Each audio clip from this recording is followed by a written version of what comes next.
meu nome é Larissa Mateus, apresentando aqui comigo está Kevlin Alves, e bem-vindos a mais um episódio do videocast Diversidade na Tela. O tema de hoje é deficiência visual, dialogando com o filme Janela da Alma, dirigido por João Jardim e Walter Carvalho. A obra está disponível no YouTube. Aqui comigo hoje está Maria Printz, estudante de jornalismo na Unisagrado, e uma pessoa incrível, a gente estava trocando um papo aqui maravilhoso. Então, para a gente começar... Seja muito bem-vinda, e eu queria que você contasse um pouco pra gente a sua conexão com esse tema de deficiência visual. Olá, primeiramente obrigado pelo convite. Bom, eu nasci com a visão, só que eu fui perdendo aos poucos, ainda criança, até o lado esquerdo se estabilizar nos 30%, e o direito eu perdi total. Então, desde lá eu venho superando certas barreiras e a cada dia, né? Por assim dizer. E aqui estamos, né? Agora no jornalismo, tentando achar o meu espaço. Com certeza. E aproveitando que você conversou do jornalismo, como é que é para você, dentro da universidade? Você encontra dificuldades? Quais são elas? Você encontra um acesso fácil ou ainda é muito difícil para as pessoas dentro da universidade entenderem as necessidades de uma pessoa com deficiência? Primeiramente, que nem todas as universidades estão preparadas para pessoas com deficiência visual e dentre outras, é claro. Mas eu vou focar exclusivamente na minha, que é visual. Onde eu curso, onde eu estou graduando, eu fui surpreendida pela recepção. Até então eu não conhecia muito sobre a Unisagrado e de forma muito gratificante eu descobri que, não sei se além dela, tem um preparo, tem uma assistência para pessoas com deficiência e eu venho recebendo toda a assistência possível. Os professores, inclusive são incríveis. Então, incrivelmente, eu fui muito bem recepcionada. Estou tendo uma boa experiência, né? Eu, inclusive, antes, até achar uma universidade, eu passei por uma, que eu não vou citar o nome. O coordenador em questão foi muito enfático em falar que não poderia me receber porque não havia preparo. Meu Deus. Então, na hora foi um baque, né? Porque, nossa. Mas a luta não parou, né? Depois eu fui atrás de me inscrever para conquistar uma bolsa. E gradativamente eu fui inserida. E está sendo muito gratificante. Bem agradável. Não tenho o que reclamar, de forma alguma. Foi até Foi bom porque a pessoa da universidade anterior jogou a real, né? Poderia ser pior. Eu poderia ter feito a matrícula e estar pagando e sem ter um devido acompanhamento. Então, tudo é no momento certo, eu acredito. Mas é preocupante, né? Quando a gente para pensar que a gente fala muito de um discurso que a universidade é para todos e a gente observa essa falta de preparo de certas universidades e não só privadas, mas às vezes até públicas, né? Sim. A gente encontra esse tipo de barreira em todo lugar. Sim. E justamente quando a gente fala de acolhimento, eu queria perguntar o que a universidade que você cursa atualmente, né, deu para você de adaptação para poder te acolher dessa maneira? Olha, primeiro que a coordenadora, a Juliana, ela é um amor de pessoa. E eu sou baixa visão. Então, eles têm um preparo tanto para baixa visão quanto para cego total. No meu caso, eu tenho as provas ampliadas e o portal ele é muito acessível, o portal do aluno. Isso ajuda demais para quem tem dificuldade. Teve uma nova roupagem agora, inclusive, bem interessante. Agora tem a opção de áudio para produzir o que há na tela, a tela escura, né, para dar um contraste para quem é baixa visão, inclusive. Então, as provas, geralmente práticas, eu me dou melhor, porque eu foco no que eu me destaco, que é escrever, edição, que eu adoro, edição de áudio, inclusive. E eu vou muito no que eu me destaco, tenho melhor habilidade. E as provas teóricas, elas são ampliadas. Então, por exemplo, tem uma prova nesse dia, eu aviso alguns dias antes, e aí eu pego a prova e faço e consigo acompanhar tranquilamente. Certo. Uma outra questão também que eu acho que toda vez que a gente fala de deficiência, principalmente vendo em filmes mais recentes, né? A gente tem o Janela da Alma agora, mas um filme que a gente queria ter trazido para esse episódio era Coda. Essa ideia de que existe uma cultura PCD. Isso é verdade? Como que ela é? Cultura? Eu não diria que é uma cultura. Aliás, é a primeira vez que eu ouço essa expressão. O que eu venho notando é que ao decorrer dos anos, a pessoa com deficiência visual, ela vem tentando notar-se mais presente. Porque eu sou de um tempo que a pessoa com deficiência visual tem que ficar em casa, tem que se trancafiar em casa, não tem direito. Ó. Infelizmente, a própria pessoa com deficiência tem preconceito consigo mesmo. Isso eu posso falar sem medo. E com relação aos filmes, inclusive eu ouvi um comentário recente de um DV, um deficiente visual, pessoa com deficiência, ela foi convidada para ir ao cinema. Aí a pessoa falou, por que eu vou? Eu não vou ver nada. Aí eu observei, tá, né? Ok. Infelizmente, muita pessoa tem essa perspectiva de si mesma. Elas têm um preconceito consigo próprio. E acabam perdendo muita coisa, né?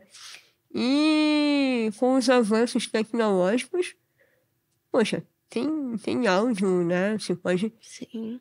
A descrição, então... Tem muito o que melhorar, evidentemente, mas é um avanço significativo. E, particularmente, eu não gosto de descrição. Eu prefiro assistir um filme ali mesmo, puro. Mas há quem goste e é gratificante, né, para a pessoa.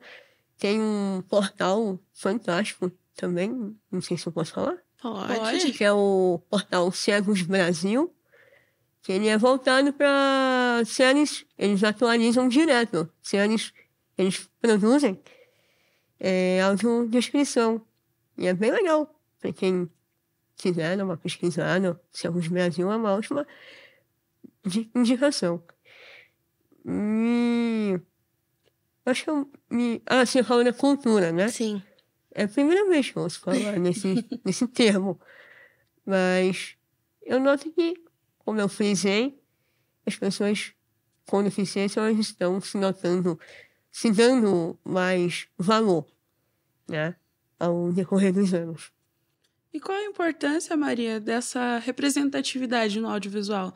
A gente fala de pessoas com deficiência e, claro, os tempos estão mudando, mas Sim. quando a gente vê a retratação dessas pessoas em obras, é sempre voltado para um olhar um pouco mais preconceituoso, reforçando alguns estereótipos. Sim. E eu sinto, e eu queria saber se você também sente, que isso vem mudando com o tempo. E eu queria saber qual a importância dessa representatividade de uma forma mais humanizada, de uma forma a destacar o lado humano e não a deficiência de uma pessoa no audiovisual.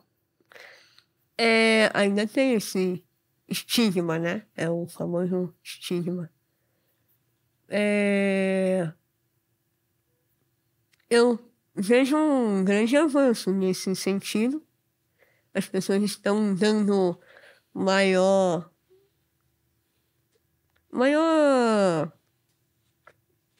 Estão abrindo as portas.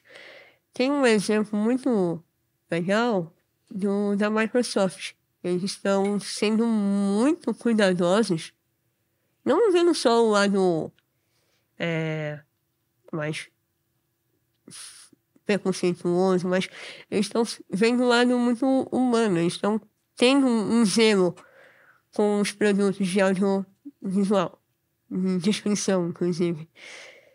E é gratificante que uma empresa como a Microsoft está dando essa deixa, né? E é um incentivo, né? Infelizmente, ainda tem muito que melhorar em outras empresas tão grandes quanto. Só que é aquilo.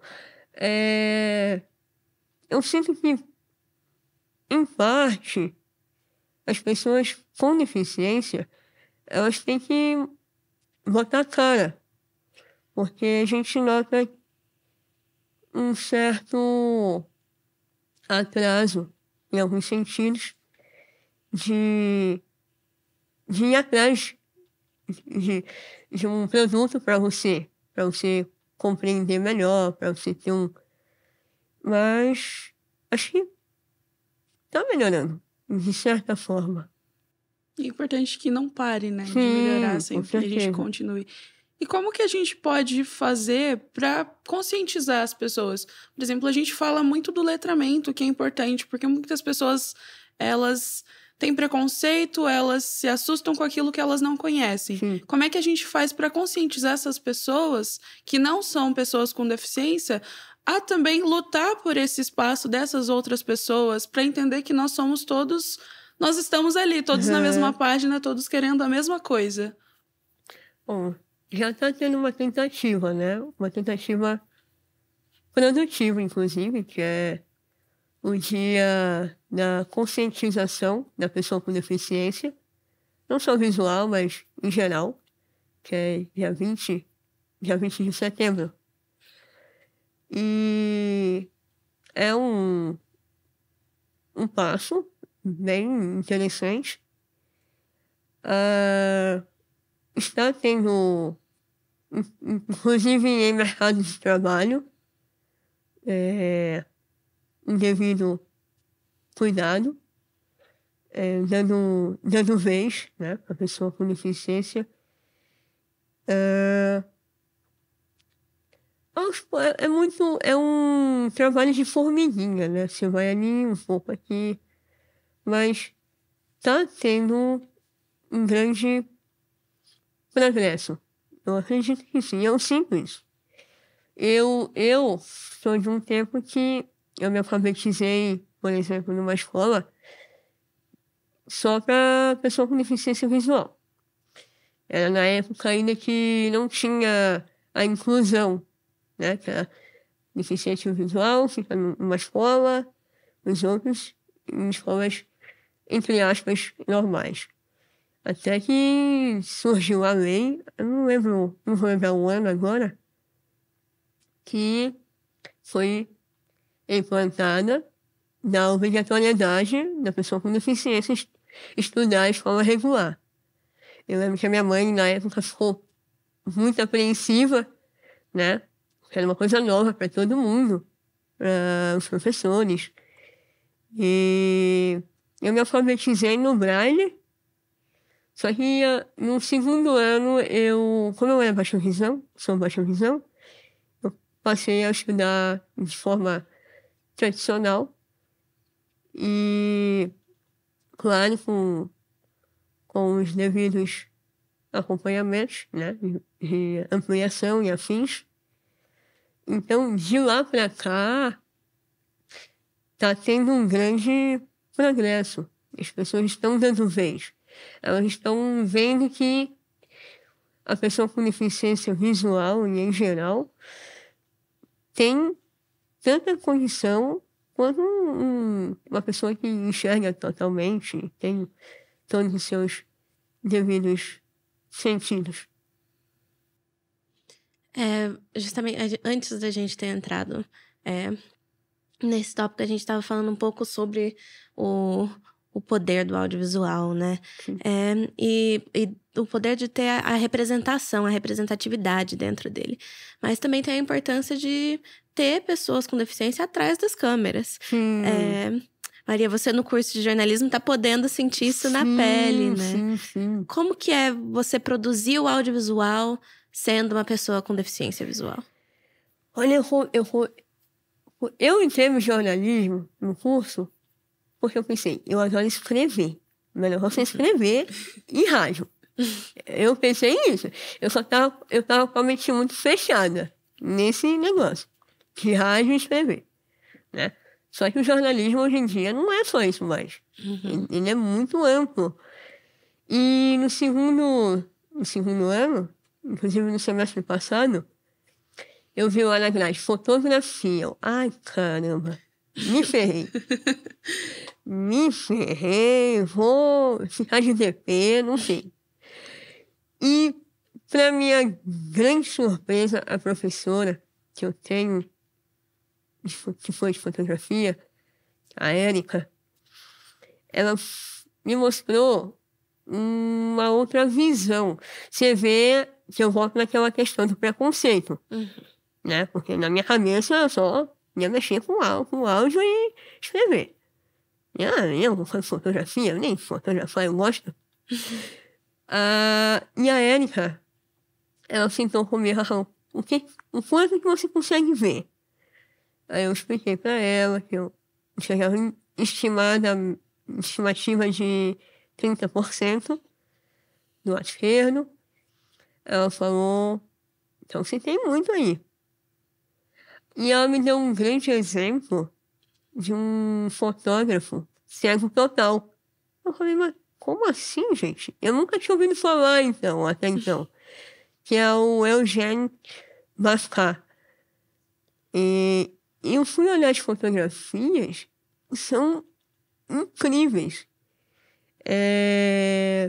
Em preto e branco, que é a especialidade dele, eu fiquei, caramba, se ele, que é ser total, consegue fazer algo sublime, eu consigo. E eu acabei me apaixonando pela fotografia, que é uma área que eu nunca pensei que eu ia me adaptar. E eu achei uma forma de fotografar, eu gosto muito do existencialismo, a linha existencialista. Aí eu, caramba, dá pra fazer alguma coisa aqui. E foi uma grande descoberta para mim. Eu descobri uma coisa que me surpreendeu. E hoje eu sou apaixonada por fotografia. Então, é uma coisa muito louca de se pensar. Você tem que abrir os seus horizontes. Você tem que parar de se prender.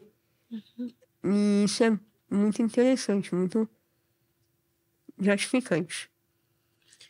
Quem sabe no futuro não vai ter você na televisão e uma criança falando, meu Deus, eu quero ser igual a ela.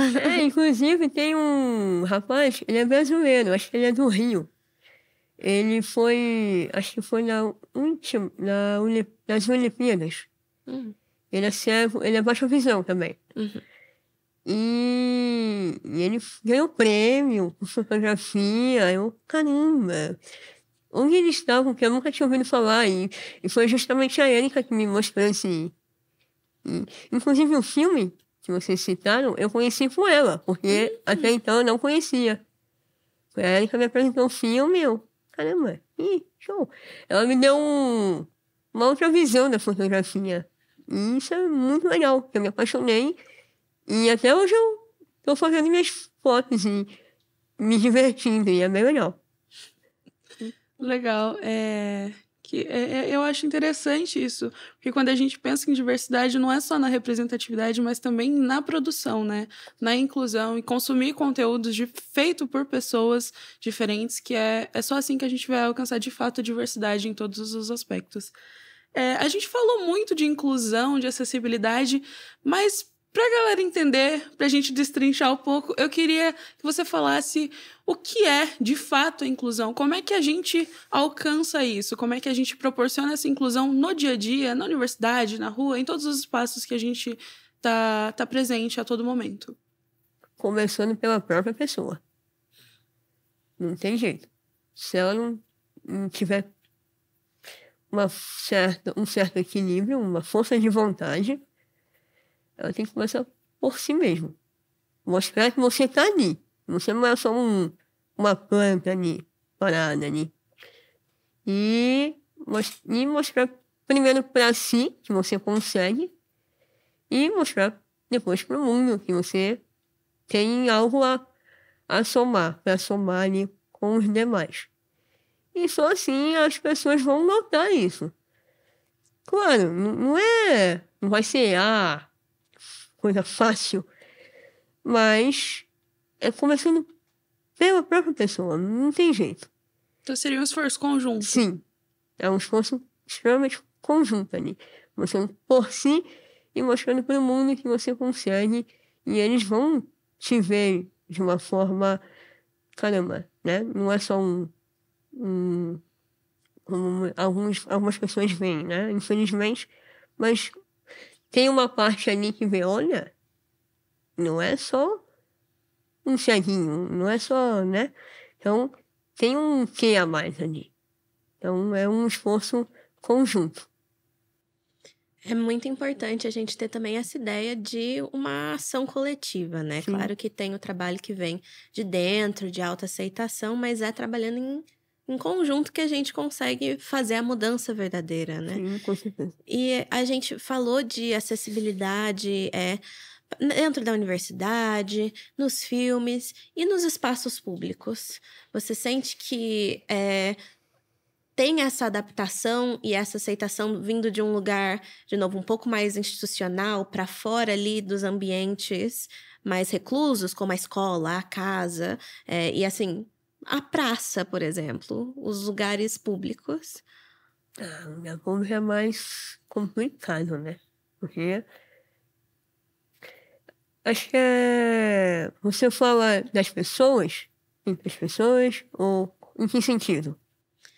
Eu acho que não geral. É assim, aliás, vem outra pergunta disso, né? Quando a gente fala de acessibilidade, o que isso engloba? É a ação das pessoas? É a mudança? A adaptação dos locais. Exato. Eu acho que é um pouco de cada, né? Porque Bauru não é por nada, mas é um buraco a cada passo, né? Não tem jeito. Sim. Inclusive, fica a dica aí, né? Para o novo prefeito que vier. A localização, né? Porque tem alguns lugares que já tem uma boa recepção de localidade, de se locomover, que é legal, que é significativo, mas em praças, em ruas, é meio complicado, né? Meio complexo. E as pessoas... É aquilo, tem pessoas que vão te ajudar, que elas vão ver ali, você quer ajuda, né? Você quer ajuda para atravessar e afins. E outras que só faltam passar por cima de você, né? Inclusive, hoje de manhã aconteceu isso. Eu estava esperando passar o carro, uma senhora, só faltou passar por cima de mim. Caramba, eu tô cego aí. A pessoa não vê, né? Então, vai muito da pessoa. É muito volátil, eu acho que volúvel, essa é a palavra correta. Tem pessoas e pessoas, lugares e lugares. Os lugares é mais fácil ajeitar, né? Dar uma melhorada, mas o ser humano é uma coisa complexa. Você nunca vai achar 100% um lugar que você vai estar totalmente seguro. E eu digo em geral mesmo, né? Não, nem só para pessoa com deficiência, mas em geral. Então vai muito do ser humano, de cada ser humano. Lidar com pessoas nunca é fácil, né? Sim. Mas a gente comentou bastante, você trouxe essa questão de ser um esforço muito dentro de si mesmo, às vezes, para trabalhar essa acessibilidade, essa inclusão. E eu queria entender um pouco do papel da família. O que a família representa, como que a família dá esse apoio, esse suporte para que a pessoa se entenda, se respeite dentro das suas condições e como isso é importante para você também entender o espaço que você vai ocupar no mundo.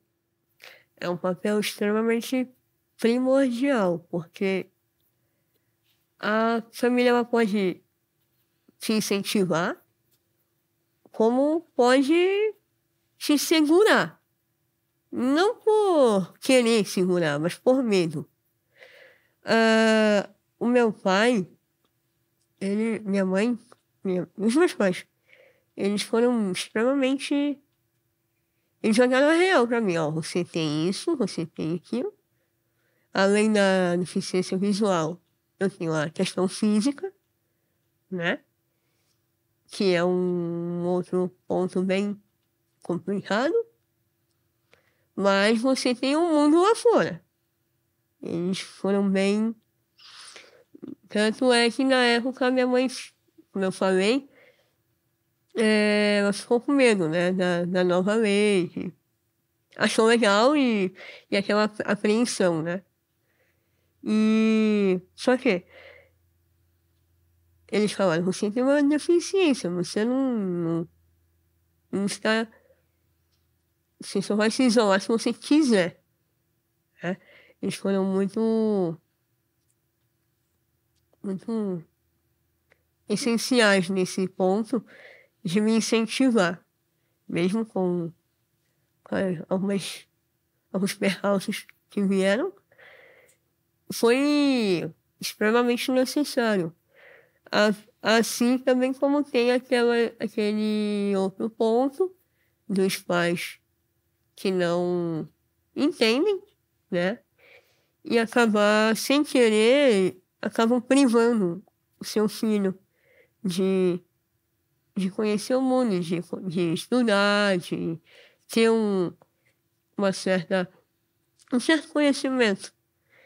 Eu conheço, inclusive, pessoas que hoje em dia não saem sozinhas, porque elas têm medo, por causa da proteção em excesso. Proteção em excesso, ela prejudica demais. Muito, porque você fica com medo. Você fica ali preso. E até hoje, conheço pessoas de 50 anos que não saem.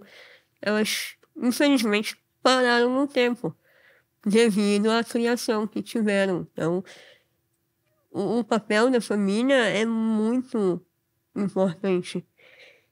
E se você não tiver um preparo, você acaba sem querer privando alguém de ganhar o mundo, de ter um trabalho, de ter uma formação. Então é extremamente importante isso. Sim, quando a gente fala de exclusão, né, vem justamente essa ideia da pessoa que fica em casa, de que tem medo de sair, por N motivos. Mas a gente também, muitas vezes as pessoas esquecem, a gente estava falando antes de começar o programa do Lar Santa Luzia, né?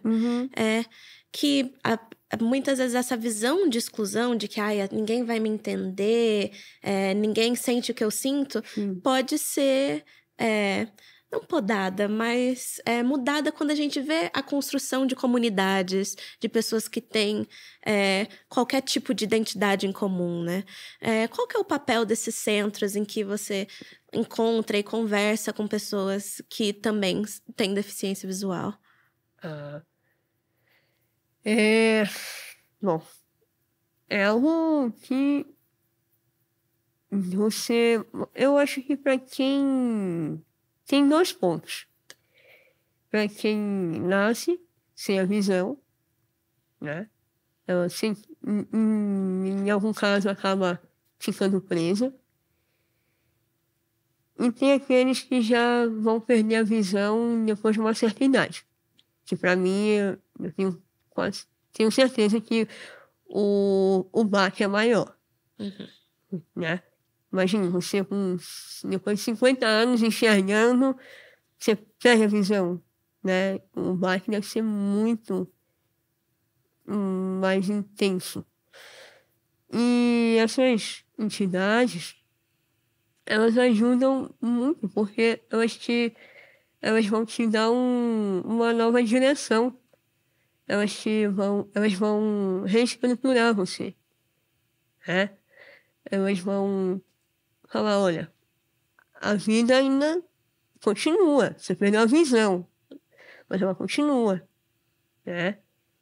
Vai ser tudo adaptado? Vai, mas você tem uma vida, você tem muito pela frente. E o papel dessas entidades é extremamente importante. Elas te dão uma nova perspectiva de vida, né?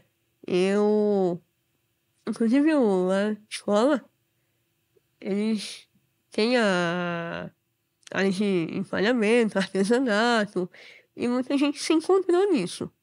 Que até então, aos seus 50, 60 anos, nunca tinha pensado em fazer algo do gênero. E elas se reestruturaram, e também tem aqueles que até então não havia uma certa socialização, né? Elas estão aprendendo a andar sozinhas, tem o seu próprio... Você quer sair, você vai, né? Então, é um papel extremamente válido, é muito importante. E tem muita gente, infelizmente, não é muito falado, mas Bauru tem muita gente com deficiência visual. E que elas estão presas. Elas, por não saberem da instituição, e aquela velha história de não tentar procurar uma ajuda, né? E, então, é extremamente essencial na vida dessas pessoas. A gente fez um episódio sobre coletivos e a gente também entendeu a importância de não tentar fazer isso sozinho, né? De entender que tudo é um esforço, uma luta coletiva para a gente alcançar um único objetivo. A gente está com o nosso tempo limitado, infelizmente está acabando, mas você trouxe essa questão das pessoas não saberem, não buscarem, e às vezes isso vai muito daquilo que a gente bateu no começo do episódio, que é não ter conhecimento. Sim. Então, seguindo nessa linha, a gente queria entender se para você entende que o audiovisual ele pode ser uma ferramenta importante na conscientização dessas pessoas, tanto das pessoas com deficiência quanto para as pessoas que não têm deficiência, para conscientizá-las sobre como agir, sobre como tratar pessoas com deficiência e das outras pessoas também para saber onde buscar, como buscar ajuda e apoio aqui em Bauru e encontrar essas outras pessoas que também se sentem, né, com medo e sozinhas, mas mostrar que elas não estão. É um ato muito válido, muito precioso, por assim dizer.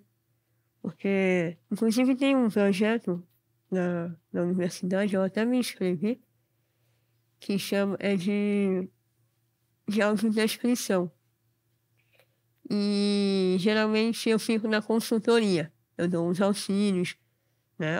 Tira isso, né? Isso aqui vai ficar muito... O áudio vai ficar muito... O vídeo, no caso, vai ficar muito poluído, né? Isso aqui vai confundir.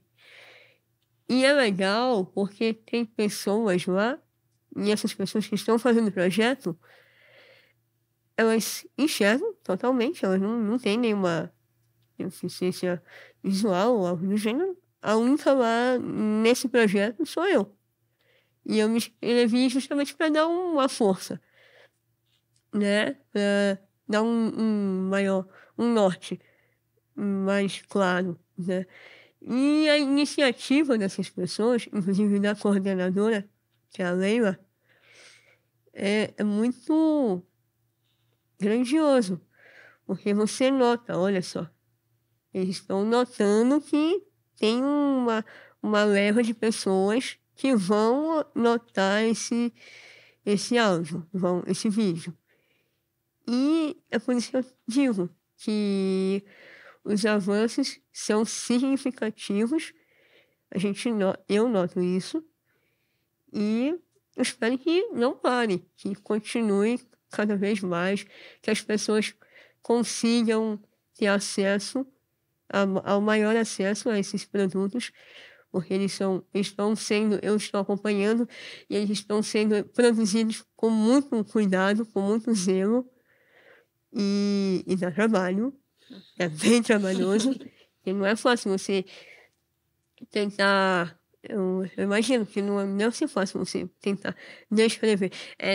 Você tentar descrever para alguém que não vê nada é um desafio para você, para a pessoa que está fazendo aquilo, por ser uma novidade, e para deixar o mais acessível possível. Né? Para não falar coisa desnecessária, né? Porque tem alguns áudios, algumas audiodescrições que são bem ruins. Mas aí eu entendo que é uma novidade, né? Não é uma coisa assim, é um novo ambiente para aquela pessoa. E por isso que eu resolvi me enfiar nesse projeto para dar porque é legal dar um feedback, né? E eu fico na parte de consultoria, que é bem produtivo. Então, que os avanços continuem. É o que eu tenho a dizer. Com certeza.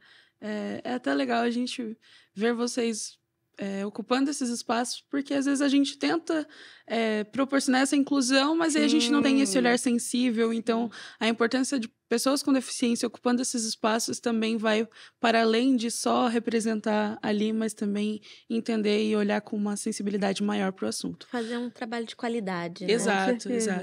Bom, nosso tempo, infelizmente, pro episódio chegou ao fim, mas queria muito agradecer a sua presença, Maria. Foi uma conversa bem produtiva, a gente pôde entender bastante aspectos que a gente queria trazer público, porque acho que é importante levar esse assunto para as pessoas, porque quanto mais discutido ele for, mais as pessoas vão ter conhecimento e se conscientizar sobre o tema. Então, muito obrigada pela sua presença. Eu que agradeço e parabéns pela iniciativa. Obrigada. Bom, e para você que quer conferir o filme desse episódio, ele está disponível no YouTube. Além disso, acessem a Cinemateca Digital Bauruense para apoiar outras obras sobre diversidade em www.cinematecabauru.com.br. E não se esqueçam de nos seguir no Instagram, @diversidade_de todos, para não perder nada sobre o projeto e sobre essa temporada do videocast. Nos vemos no próximo episódio do Diversidade na Tela. Obrigada.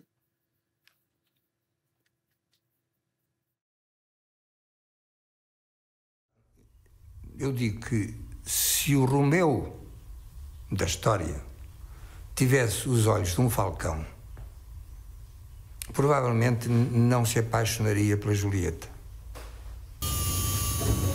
Se o olho é a janela da alma, então você tem que olhar por essa janela com outro olho. E esse outro olho também é a janela da alma. E você tem que olhar por essa janela com outro olho. Quer dizer, a janela não olha. Quem olha é um olho através da janela. Quer dizer, num certo sentido, é uma metáfora complicada que leva a um tipo de coisa que não resolve o problema real de explicar o que é a visão. Aí você vai virar a primeira à esquerda agora. Arnaldo, como é que você sabe, assim, o caminho todo, assim, se você não tá vendo? Eu estava num restaurante em Lisboa e estava sozinho até, e de repente eu pensei, e se nós fôssemos todos cegos?